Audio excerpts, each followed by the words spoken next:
All right, let's jump right in. Today we're talking about a profession that's pretty much everywhere in society, but honestly, it's often misunderstood. So we're going to take a guided tour to pull back the curtain on the huge and vital world of social work. I mean, it's a fair question, right? What does a social worker actually do? Are they charity workers, therapists, activists? Well, the answer is, yeah, it can be all of that, and a whole lot more.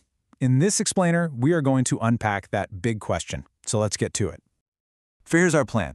We'll start with the absolute basics, then we're going to zoom right into the personal level. From there, we'll pull back to see the community picture, and then we'll go for the widest view, looking at massive, society-wide change. We'll finish up by seeing where all these skills come to life in the real world.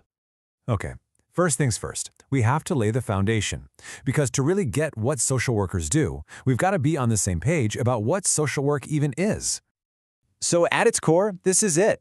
Social work isn't just about helping one person with one problem in isolation. It's about boosting well-being at every single level. And that phrase, collective well-being, is so important. That's what really sets it apart from a lot of other helping professions. And you know, this isn't some new idea. The profession has these deep global roots. It grew out of social reform and charity in the UK. It became a formal, educated profession in the US. And in a place like India, it was really forged by powerful social reformers who were challenging the way things were. All right, let's zoom our lens all the way in. Let's get down to the human scale. How does social work actually work when it's focused on just one person, or one family, or maybe a small group of people? This, right here, is one of the most important ideas in the entire field. It's called person in environment. It means a social worker never sees a person in a vacuum. They don't just see a kid who's having trouble in school. They see that kid within their family, their neighborhood, their whole world. You just can't understand the person if you don't understand their environment. So this happens in two main ways. On one hand, you've got social casework. That's the classic one-on-one support and problem solving. But on the other hand, you have social group work. And this is where the group itself becomes the tool for change. Just think about a support group for new parents. The power comes from that shared experience. And this is not just guesswork. Social work is built on a solid foundation of psychology. These different theories are like lenses that help a social worker understand the why behind someone's struggles. Is something unconscious going on, or is it a learned behavior? Having this theoretical toolkit is absolutely crucial for finding the right way to help. Okay, time to grab our lens and start zooming back out. We've seen the individual level, but what happens when the client isn't one person, but an entire neighborhood? Well, this is where community action kicks in. And there's a real process for this. It's called community organization. And it is not about some outsider writing in with all the answers. It starts by listening, understanding not just the community's problems, but also its strengths. From there, it's all about bringing residents together, building a plan, and taking action to transform things from the inside out. This quote from the legendary organizer Saul Alinsky just nails it. The community organizer isn't supposed to be the hero of the story. They're a social catalyst. Their job is to help people realize and tap into the power they already have to make their own changes. And this work is inspired by some pretty powerful sources. You've got models from people like Paulo Freire, whose work is all about helping people understand the political roots of their personal problems.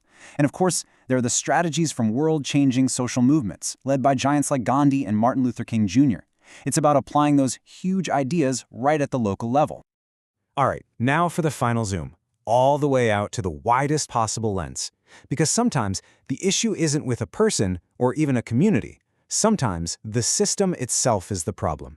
This is the world of macro-level social work. At this scale, everything starts with social justice, that core belief in equal rights and opportunities for everybody. That value then drives social policy, which are the big plans for making society better. And social planning?